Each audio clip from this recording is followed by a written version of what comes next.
But one of the things that I'll never forget, when Jim was told he was going to go through this transplant, they told him to plan on 4 to 6 weeks of being in the hospital. Now, this is back in 1993. And so we thought, okay, 4 to 6 weeks. Well, after the first week, I remember clearly that Sunday, Jim was in bed on morphine. He had had 3 days of total body radiation. He had 2 IV poles with 10 bags hanging and 5 pumps. And he was laying there totally out of it. A week from that Sunday, the son's graduation at Miami University. And I had told our son, I said, you know, Jim, there's no way we're going to be there. If your dad's doing okay, I may come down, but there's no way your dad will be there. Well, as these blood counts start to come up, they come up exponentially, and a wonderful nurse saw that Jim was responding, and I think one of the reasons he responded is as soon as he got off the morphine, he was never in bed. He was always up walking and exercising. Well, this nurse made sure that every single test that needed to be done was done by that Friday. Now, Sunday he's on morphine. By that Friday, all the tests were done. Every criteria was met, so he got booted out of the hospital Saturday morning. We ended up driving down to Columbus, spent the night. We ended up in Oxford, Ohio, and surprised our son at his graduation.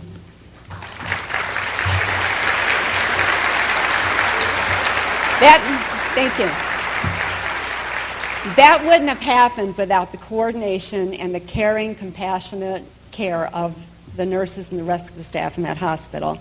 But Jim returned to work full-time. He was cruising along, and sure enough, that cancer came back. And he ended up having another autologous stem cell transplant, and we went through the same process. Both transplants, Jim set a record for the fastest anybody's ever gotten out of that transplant ward. And I do think that's got a lot to do with the staff in that hospital, but also Jim's just sheer determination. But he got the other transplant in 1999, and it was put in remission, and we had hoped it would stay that way. And I was not asked to leave for bad behavior. Some may argue that.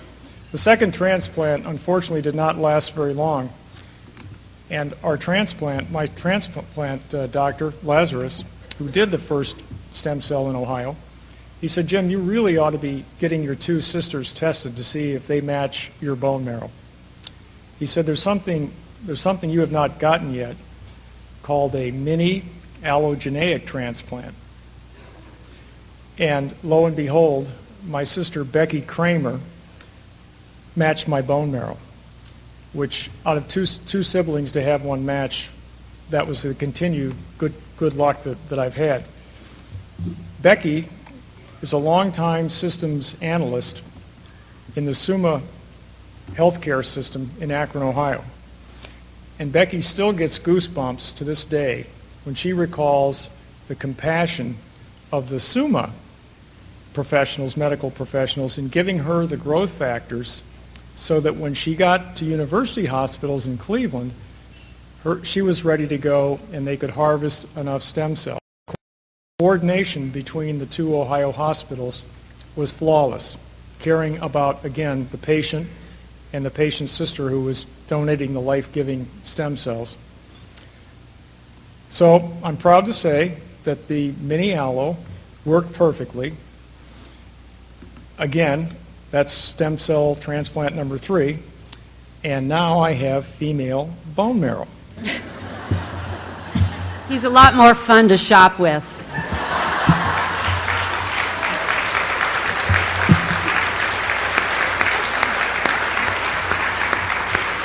In fact, I have to tell you, after the mini allo, you're at home for 100 days. Jim's first day out, after that 100 days, he was in a store buying 2 pairs of shoes. This is a man that bought a pair of shoes like once a decade, so I do think it's got something to do with that mini allo. But in any case, we were as excited as we were about the mini allo taking hold, and there he was with his sister's immune system. It was almost as if the multiple myeloma knew we were pulling something sneaky. And the multiple myeloma just took off.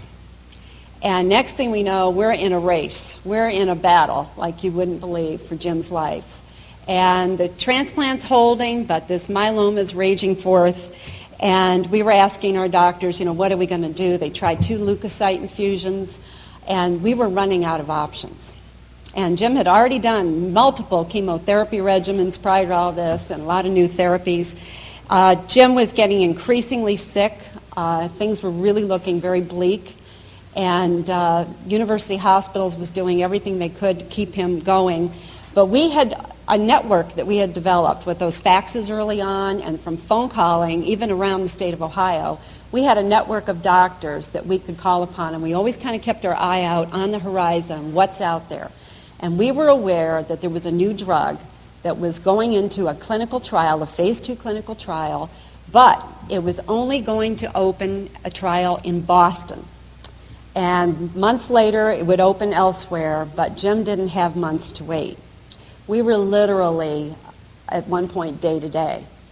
Well, we talked to his doctor about this transplant, or rather not a transplant, but a drug in Boston, and it became clear that was his best shot.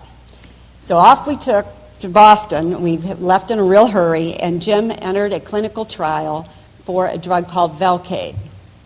And I will never forget when we got to Boston, Jim barely made it by the skin of his teeth. He was presenting with 105 temperature.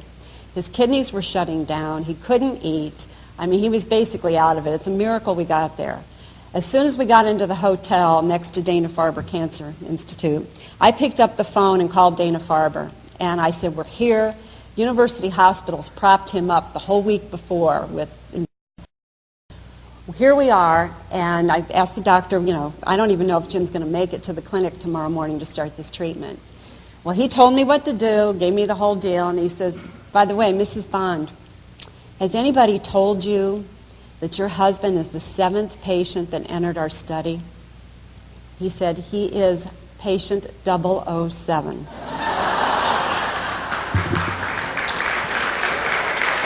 That's true.